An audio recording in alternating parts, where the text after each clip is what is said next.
शमी वृक्ष का वृक्ष वहीं छोड़। शिव कथा कह रही है। तारकासुर ने तारकासुर खूब उपद्रव। अब सारे देवताओं के पास सूचना मिल गई, जाओ।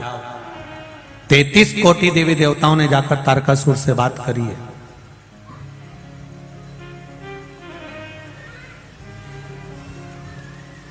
तैतीस कोटि देवी देवताओं ने तारकासुर से बात करी।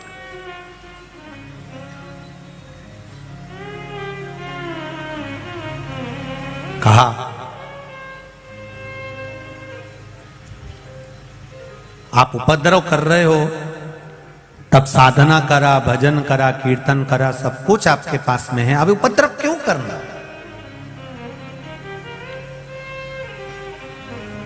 तुम्हारी मृत्यु कैसे होगी वह आप बता दीजिए। तारकासुर ने कहा मुझे मारने वाला संसार में कोई जन्म नहीं लिया है, मैं मरूंगा नहीं, ये निश्चित है। भगवान नारायण ने पूछा कोई तो कारण होगा जिससे आपके प्राण छूटेंगे। दुनिया में पहला तारकासुर ऐसा था जिसने अपने मृत्यु होने का भी साधन बता दिया था। रावण ने यह कभी नहीं कहा था कि मेरे को मारने का साधन यह है कि मेरी नाभि में अमृत है। कंस ने नहीं बताया था कि मैं ऐसे मरूंगा, रावण ने नहीं बताया था कि मैं ऐसे मरूंगा, हिरण्यकशिपु ने नहीं बताया था कि मैं ऐसे मरूंगा, हिरण्याक्ष आदिक जितने भी असुर हुए इन्होंने कभी नहीं बताया कि मैं ऐसा मरूंगा। केवल शंकर भगवान का एक भक्त तारकासुर ऐसा था जो भगवान नारायण से कह रहे हैं कि मेरे मरने का साधन एक है, मैं मरूंगा तो शंकर भगवान के पुत्र के द्वारा मरूंगा। अब आप शिव जी का ब्याह करा दो और मेरा वध करा। अब दुनिया का सबसे कठिन काम है शंकर जी की शादी कराना।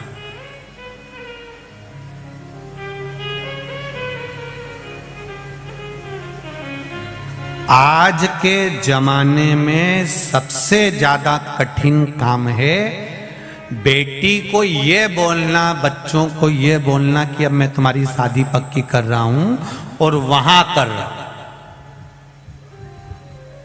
इतने में बेटा बेटी का मुंह भगोना हो जाता है। पापा हमसे तो पूछते, मम्मी पापा हमसे तो कुछ पूछते ही नहीं है, उन्होंने मन से मेरा ब्याह पक्का कर दिया, मुझसे पूछना तो था। शिव जी के संतान के द्वारा मेरे प्राण छूटेंगे, शंकर भगवान का जो पुत्र होगा वो मुझे मारेगा। ये तारकासुर ने भगवान नारायण से कह दिया। रावण ने कभी नहीं कहा मेरी नाभि में अमृत है, हिरण्यकशिपु ने कभी नहीं कहा कि मैं ऐसे मरूंगा, कंस ने कभी नहीं कहा मैं ऐसे मरूंगा, हिरण्याक्ष ने कभी नहीं कहा मैं ऐसे मरूंगा, पर तारकासुर एक अकेला था, शंकर का भक्त था, इसलिए कह दिया शिव जी के पुत्र के द्वारा मरूंगा। अब तुम शिव जी की शादी कराओ।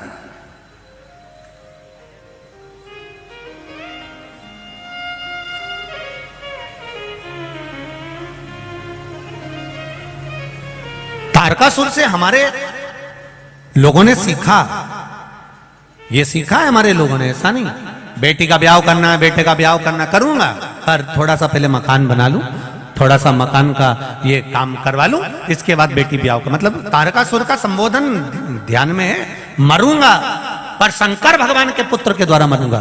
भगवान शिव का पुत्र। अब शंकर जी तो समाधि में लीन थे, कौन मारे इनको? पहले समाधि तोड़ो। अब समाधि को तोड़ने के लिए सारे प्रयास कर लिए, तब आज ही का दिन मार्गशीर्ष शुक्ल पक्ष की त्रयोदशी कामदेव को बुलाया गया। जाओ कामदेव, जाकर समाधि तोड़ो। कामदेव ने तीक्ष्ण बाण चलाए, खूब चलाए, पर शिव जी की समाधि नहीं टूटी। तब समाधि में बैठे हुए देवाधिदेव महादेव को माता सती ने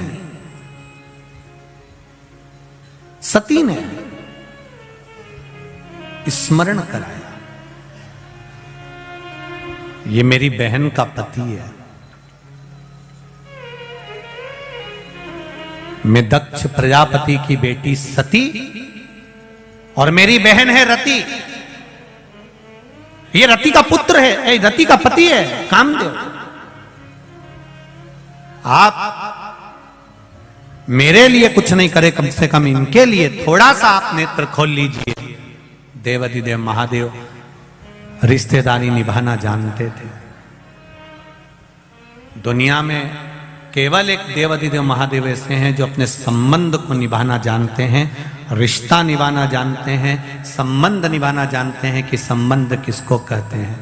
शिव जी ने, कामदेव ने नेत्र खोल जो बाण छोड़ा, शंकर जी का तीसरा नेत्र खुला। खुलते से ही आम के पल्लव में,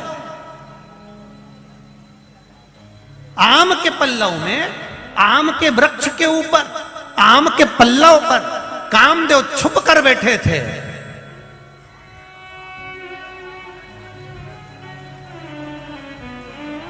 जलकर भस्म हो गए।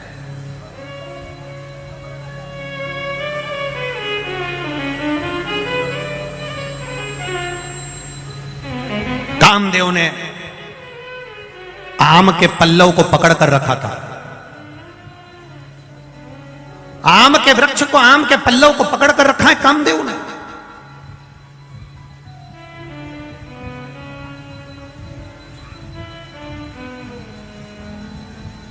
तैतीस कोटि देवी देवताओं ने आकर उस आम लेके, उस आम के वृक्ष पर 33 कोटि देवी देवताओं ने आकर कहा, कामदेव चिंता मत करो, अगर तुम भस्म भी हो गए हम शिव से तुम्हें वापस प्राप्त कर लेंगे। कामदेव प्रसन्न हो गया, बड़ी कृपा करी, इस आम के पल्लव के ऊपर आपका मुझे दर्शन हुआ।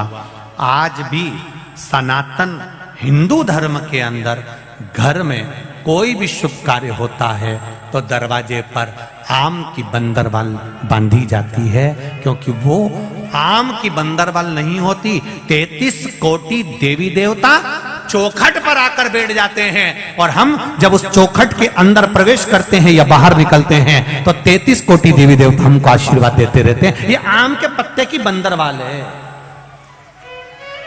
अब इधर गुजरात में बनती कि नहीं बनती हमको नहीं मालूम, बनती है क्या? बनते हैं यहाँ पर।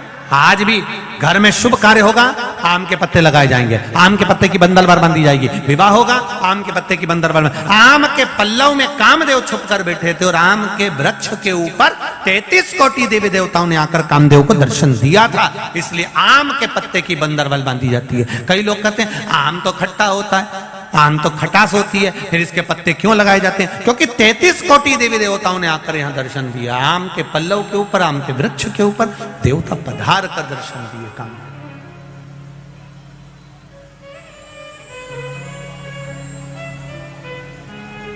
महाराज भगवान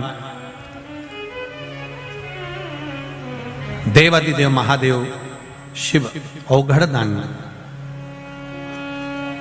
त्रिकालदर्शी, कैलाशी, अविनाशी, मेरे बाबा, मेरे शिव, कामदेव को भस्म कर दिया। कामदेव आकर रोने लगा।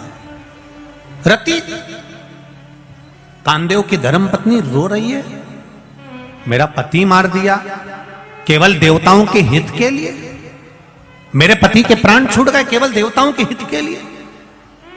भगवान शिव ने, भगवान ब्रह्मा, विष्णु, देव आदि सारे देवताओं ने मिलकर भगवान की स्तुति करी। तब कहा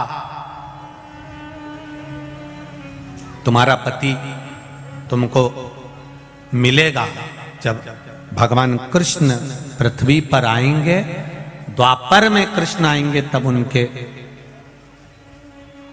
उस पुत्र के रूप में तुम्हारा पति वापिस तुम्हें मिल जाएगा।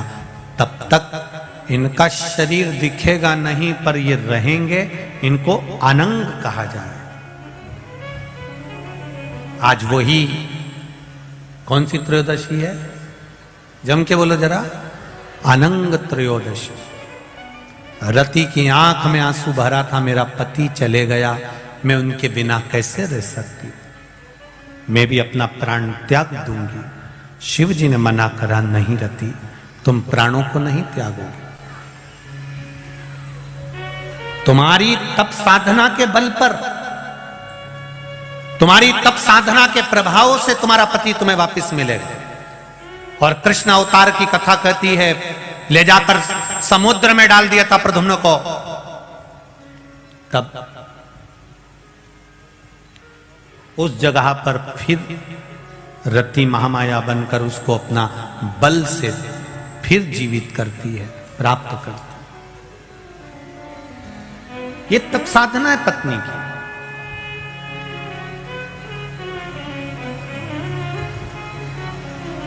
रति ने कहा, एक बार आपकी समाधि तोड़ने से मेरा पति मर गया, उसका अनंग हो गया, उसका शरीर चले गया, भस्म हो गया।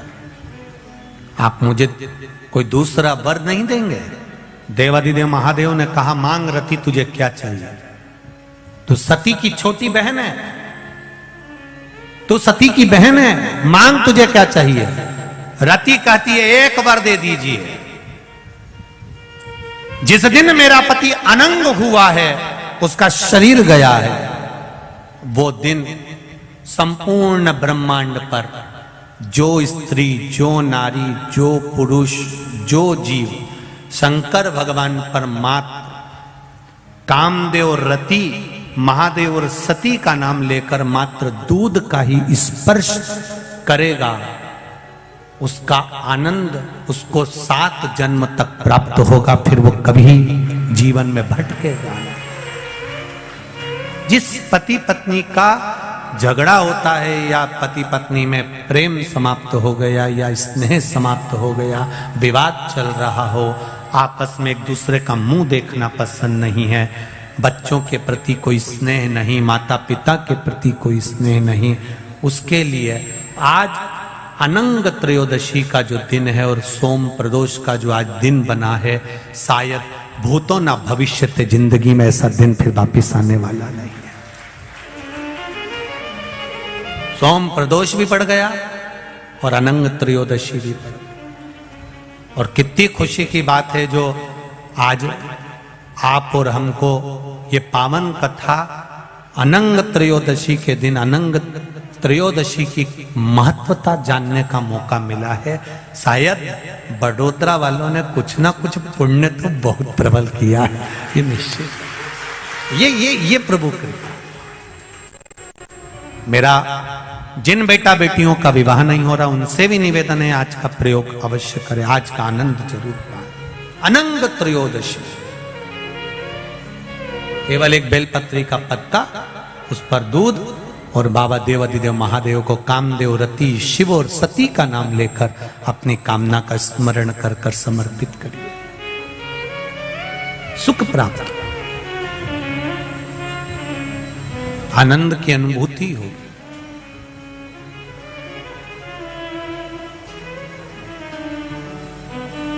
एक आनंद, एक सुख उसके जीवन में प्राप्त हो जाता है। शिव कथा कर रही है, भगवान शंकर का चरित्र कर रहा है।